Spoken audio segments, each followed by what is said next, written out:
Risiko rugi boleh dikatakan tak ada. Nak mula buat simpanan emas, kita menunggu, mengkaji. Pasti kita bermula dengan harga yang lebih mahal. Kita nak buat simpanan emas, kita tunggu.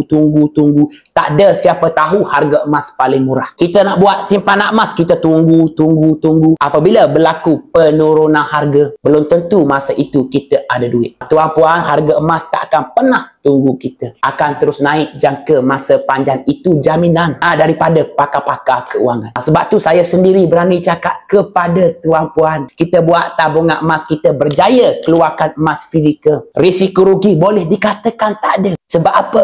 Sebab harga emas mesti naik jangka masa panjang 1, 2 tahun, 3 tahun ke atas. Tuan-puan, tak pernah berlaku lagi harga emas 10 tahun lepas lebih murah hari ini daripada hari ini. 5 tahun lepas lebih murah daripada hari ini. Tak pernah berlaku. Jadi kita berjaya keluarkan emas fizikal. Syaratnya kita cuma pastikan simpan lama 1, 2 tahun, 3 tahun ke atas. Pasti kita takkan rugi. Sebab emas mengekalkan kuasa beli. Harganya mesti naik. Kalau harga karipak naik, harga nasi lemak naik, harga Maggi naik, agak mustahil aset emas ni nilainya tak naik. Tuan-puan, katanya pakar-pakar keuangan, nilai emas mustahil jatuh kosong. Disebabkan sifatnya tak boleh dicipta, tidak binasa. Ianya tak boleh dicipta, ianya tak binasa. Sebab tu nilainya mustahil jatuh kosong. Itu kata-kata pakar-pakar keuangan.